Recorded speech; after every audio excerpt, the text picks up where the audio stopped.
Good evening. Labor wants to dump Sarah in 2016 if it gets into power. The party will instead appoint a board of prominent Cantabrians to govern the organisation in place of what you could say direct government control. But is it too little, too late?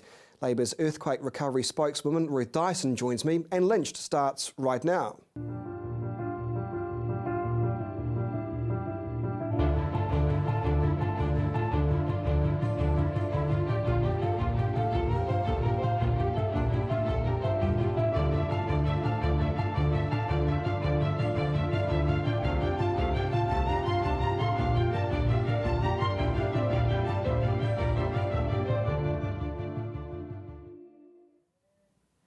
Good evening. The Earthquake Recovery Minister is questioning why Labor is willing to appoint a new board to oversee Sarah, while at the same time criticising Environment Canterbury's government-appointed commissioners.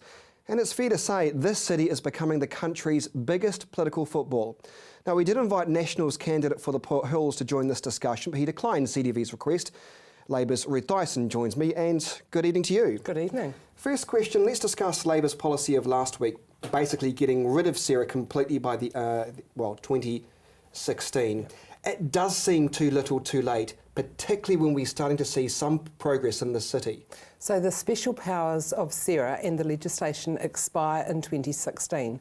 I've been asking the Minister what plans he has to transition from Sarah to the appropriate authorities. There are no plans, They're doing a lot.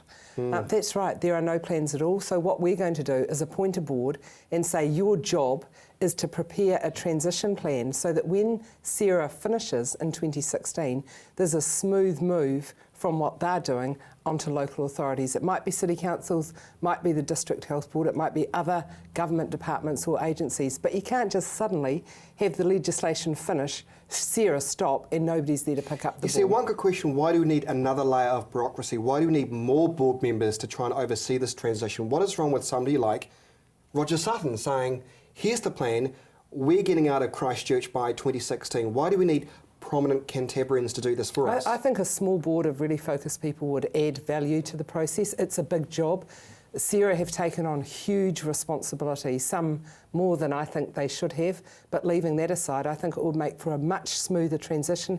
That's what we want to work. We don't want suddenly for Sarah to stop and everyone to say, well, this is holding up the recovery. We want it to be a really smooth planned process, so you get a small group of prominent Cantabrians who have got the right skills to make that happen. Trouble is, when I was speaking to Roger Sutton on this program, I was quite surprised. There are no plans for Sarah to disband in 2016. Sarah will exist, as far as he's concerned, until the anchor projects are finished. I'd imagine that could be 15 years away. Yeah, well, I think that's ridiculous. Sarah was set up to be a small and nimble organisation to coordinate the recovery.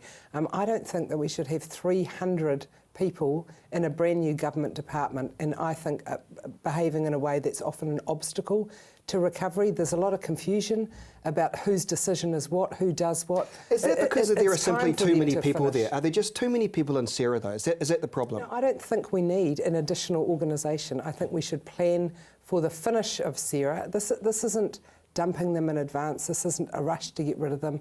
This is when it was planned for them to finish. That's what the legislation that Cherry Brownlee actually introduced and passed says. The trouble is, they were supposed to be organising some kind of transitional phase right now.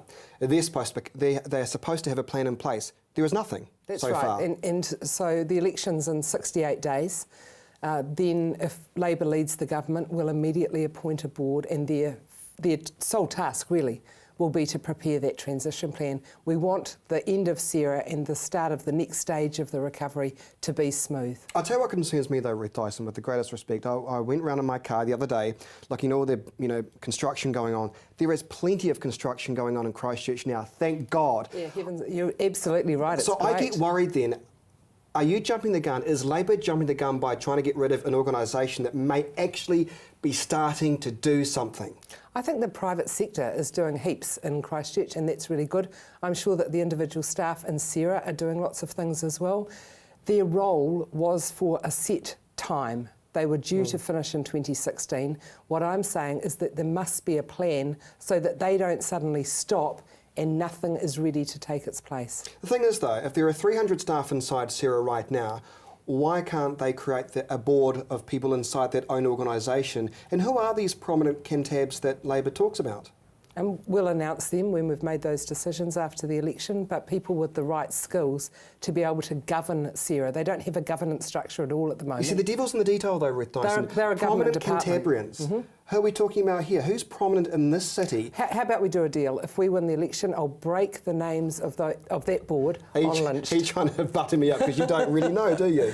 But do you personally... I've got plenty of people in mind. Well, give us a couple. Give us a Lolly scramble. No, we haven't approached people, and they haven't said yes or no because we're not in a position to offer jobs yet. I want people with the right skills, with the right passion, CEO of No Time, who please. understand what that transition will require, who gets a handle on what CERA are doing currently and says, who's the right body to do this in future? It has to be a smooth transition. I want you to give me one prominent name who first came to mind when you heard your leader say that. Chris Lynch. Thank you. You're welcome. You heard it here first. The pay will be good, won't it? Will the pay be good? I don't think so, no. All right, so you're not going to answer that, are you? We won't be, no, that's right. Okay. Yeah. Well, fair enough. Environment Canterbury. That's a big subject for many people on the council and for many people who want to restore democracy back to ECAN. But the trouble is, though, Ruth Dyson, on Talkback, when I always raise the subject of ECAN commissioners, apart from the log burner people, no one gives a stuff. It seems like the commissioners at the moment are doing a steady as she goes approach. So why change things now? Why rush in, some more councillors that may not have the skills to do this job? Because it's a regional council and we have a democratic right to vote for them. You seem to miss the point that actually our vote was taken away, and that's quite an important role. We will elect people, and I hope we elect competent people, but it's actually our call on who runs our regional council. It's not central government's role. Are the commissioners doing an okay job now, though? Yes, I think they're doing quite a good job. So why change because I want my vote back, and I think that Cantabrians deserve their vote back. It's a regional council. It's not an organisation that has never had elected officials represent us. Of course, you had a lot of the other rural councils wanting to get rid of the ECAN councillors a few years back. Was it all about water? Was it all about trying to please the farming community? Is it as clear cut as that? Yeah, absolutely. It was all about getting more irrigation going in South Canterbury and the Mackenzie Basin. You see, in a way, for me, if that's the truth, that seems corrupt. That we can change the playing field, because Chris Hutching from the MBR was saying this. He said, if they can change the playing field that easily by getting rid of elected representatives, we're in danger. I think it was a misuse of the power of central government. If an organisation is dysfunctional, if they're not performing up to this, the role that the law says they should, then you should get rid of them. But that was clearly not the case. The White Creech report into ECAN was very clear that It didn't actually say there was much dysfunction at all. Absolutely not. There was a lot of political debate. Hello, they're elected politicians. Of course there will be political debate. Irrigation and use of water and the purity of our water is a hot topic in Canterbury. The government said we want to take out the roadblocks to irrigation, and one of the roadblocks was ECAN elected councillors. I want to continue this discussion shortly, but also coming up, the government's positive announcements for Christchurch CBD, plus the disgusting rest home owners, and what I would say, stealing money off our elderly. That's next.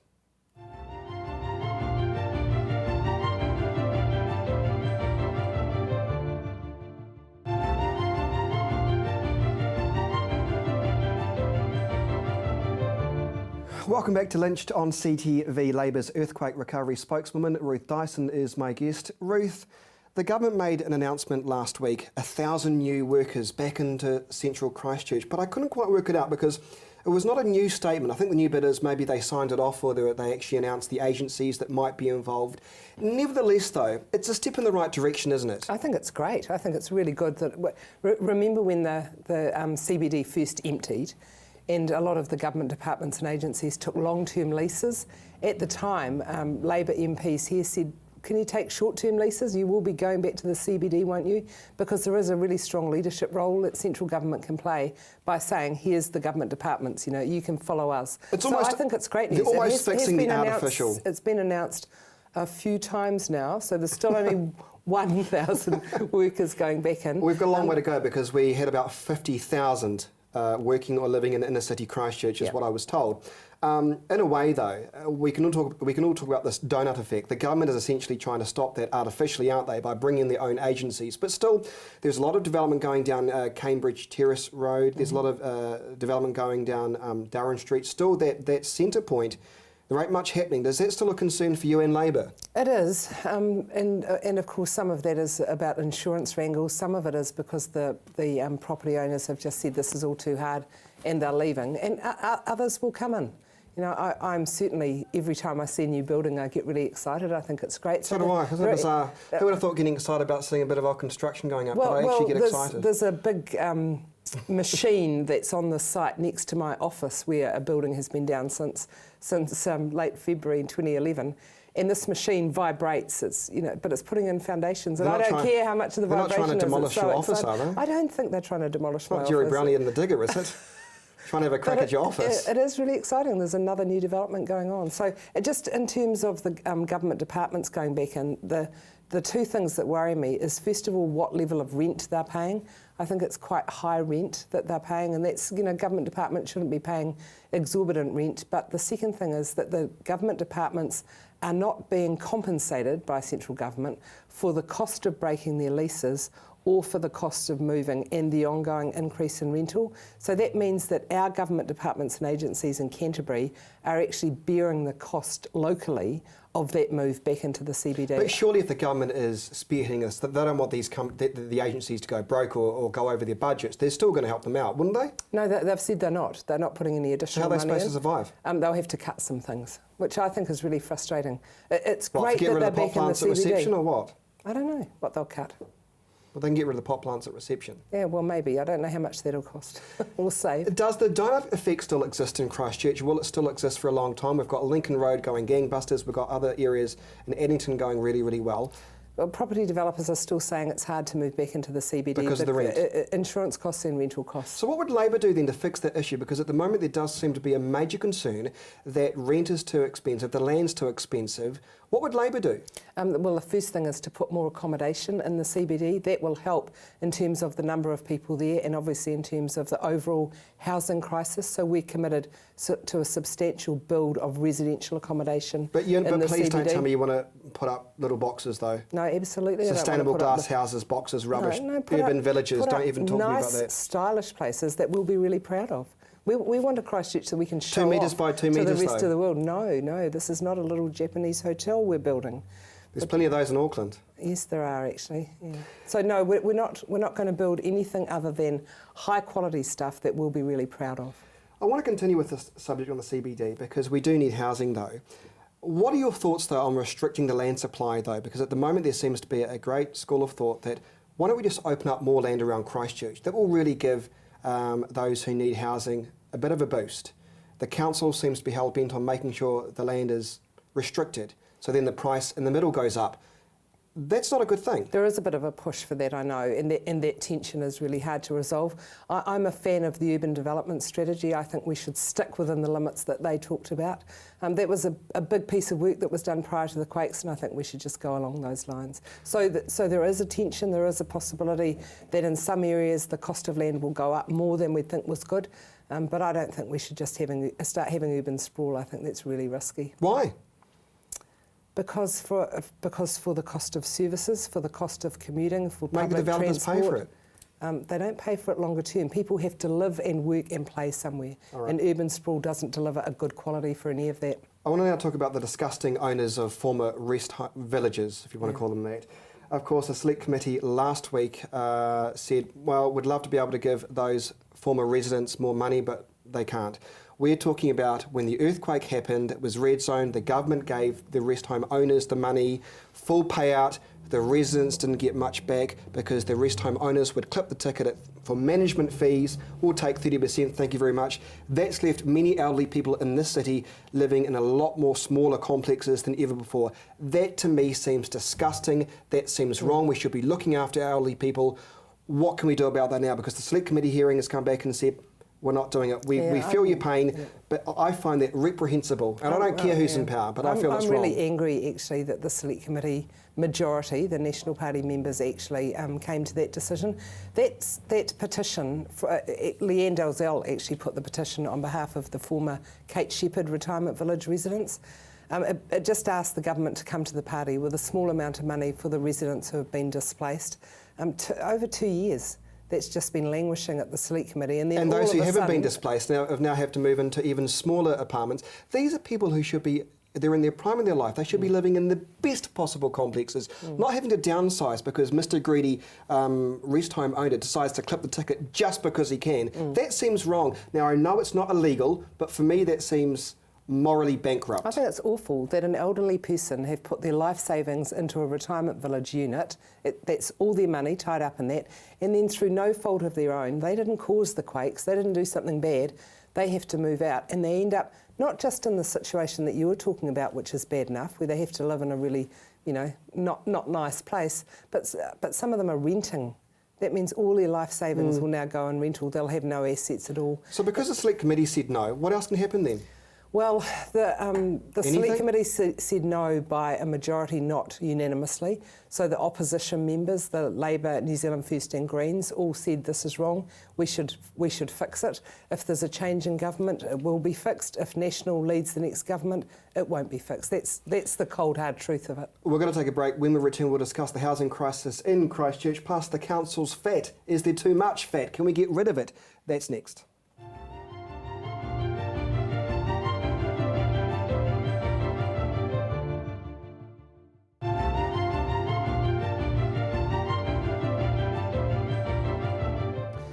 Welcome back to Lynched. Labour's Ruth Dyson is my guest. Let's discuss fat inside the council. I'm not meaning the obese people.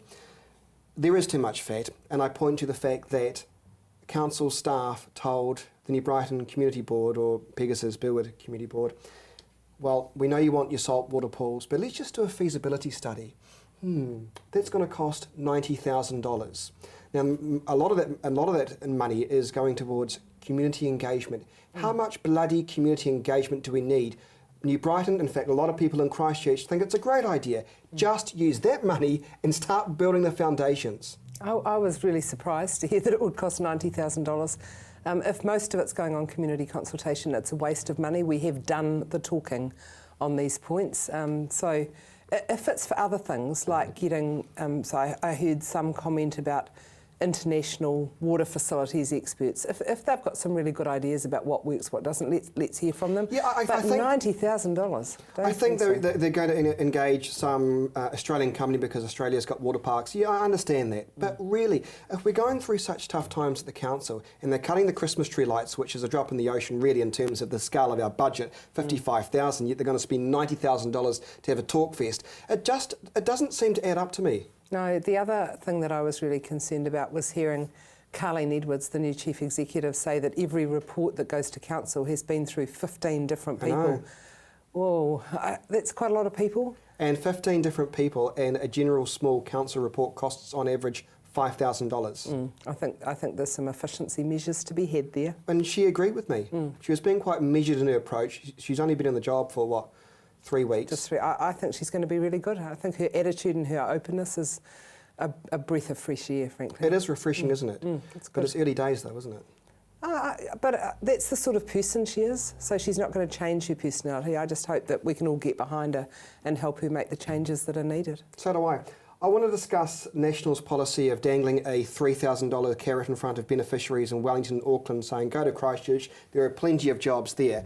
I was inundated with emails, texts and Facebook messages saying, Chris, there are no jobs. It's really tough out there. Why is the government saying, come to Christchurch, folks, you'll be delighted? About 50 people have taken up the offer. Can we call that a success or not? Because I know many people of all ages trying to find jobs. You've got Paula Benefit in Auckland saying, lots of jobs around Christchurch. There's hairdressing jobs, the construction jobs. There are not, though. Well, I'd like that money to have been spent as well on Christchurch people. I think it's great if a government gives some extra support to help people get off a benefit. That's the biggest thing we can do for somebody, is help them into a job. But it does seem like political posturing, though. Why not Christchurch people?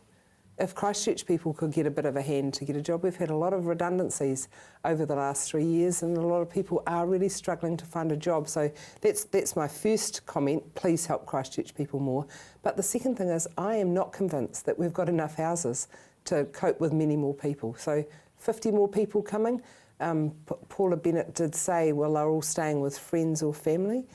I don't really? know how long that will last, let alone how she knows. I doubt very much if she actually knows that. So I also think that if these young people, like that lovely man who was featured on the front page of the press last week, if they're all as happy as him to be in our city and get a job, I hope he has a really good time here and does well.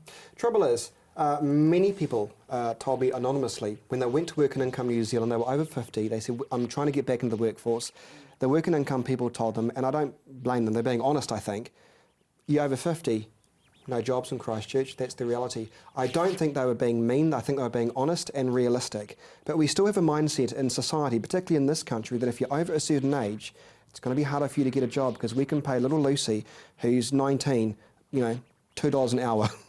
You know what I'm saying? Not quite. The youth rate isn't pretty much quite that bad yet. Give National a bit more time, they might drop it down to $2 an hour. I don't think that should be the case. I think that people who are over 50 and over 60 actually are really competent and able to take up new challenges and new jobs. But it's so tough though for them. I think it's tough for everyone at the moment. It's hard in Christchurch. That's why I think the government should have offered that sort of support to Cantabrians as well. In what way though? Well, why couldn't they have opened up that $3,000 to make it available for Cantabrians? Why were we excluded from that? People on benefits here could do with an additional help as well to get into a job. Some of it might be around transport. $3,000 might be able to get your car fixed and warranted. Or you might be able to move to another side of town where there's more work. A lot of work in the Hornby side of town, not so much on our side of town. You talk about the fact that the accommodation is not there to help out those who do want to move to Christchurch, and you're completely right in saying that. But what would Labor do? We've made a very strong commitment in terms of housing, so 10,000 new houses in the first term. You see, I know all this, and this sounds great, but once again, the devil's in the detail, Ruth Dyson. 10,000 homes sounds amazing, but where are you going to get the tradesmen from? There are plenty of tradespeople around who would be really keen to do this work, and of course you know that most of those buildings are prefab, so you obviously need builders, you need the plumbers, you need the painters. If we have decent contracts and decent prices, we'll get the tradespeople. I'm really confident about that. We've spent a lot of time talking to people in the building industry. They know it's achievable as well. We're nearly out of time, but I do want to discuss the political polls. They haven't been kind to Labor recently. You have to admit that. That's right. We're coming consistently second. Well, if you want, that's a nice way to put it. Aren't you just internally optimistic? But it's not looking good, though. It seems to me, no matter what Labor policy puts out, there's a big focus on Christchurch at the moment. It seems like there's an era of desperation going on, though. We're going to do this, we're going to do that. I heard Kerry McIver make a funny analogy on ZB the other night. And next they'll be offering Christchurch single men a free wife. It does seem like it's a free lolly scramble. Why is it not resonating with the national polls? We announced our Canterbury earthquake recovery package, and we made a series of announcements. They were very, very well received, actually. They're well thought through policies. That's what you do before an election. You tell people what policies you will deliver if you're elected as the government. It's not a lolly scramble, it's our election commitment. So people want to know what we will do on September the 21st if we're leading the government. That's what we've been telling people. So the Canterbury earthquake recovery stuff is not going to resonate with Kerry or anyone else who lives in Auckland. They don't have a clue what it's like in Canterbury. They really don't. But we do have policies that are relevant to the rest of the country as well. But what we've done over the last 5 weeks has been Canterbury specific. Around the Port Hills at the moment, I'm seeing a lot of signs of Nick What's-his-face, and there's the smiling John Key and Nick. It looks very lovely. Does that concern you? Because you're not on the Labor list, are you? No, it doesn't concern me. You think you'll be back come November? It's a very close electorate this time round. It will be a hard race. I'm determined to win it. It's actually up to the voters of the Port Hills whether I do or not. Didn't you say he was off putting mail letterbox things out and yes, and Opal, which isn't the right electorate? I could give advice to all political candidates is to make sure that you just deliver pamphlets in the electorate where you're standing. You've just given them some advice. Ruth Dyson, appreciate your time. Thank you very much, Chris. Thank you. Well, thank you for your company tonight. Christchurch Mayor Leanne Dalzell joins me tomorrow on News Talk ZB. But from me and all the CTV team, stay safe on those bouncy roads and good night.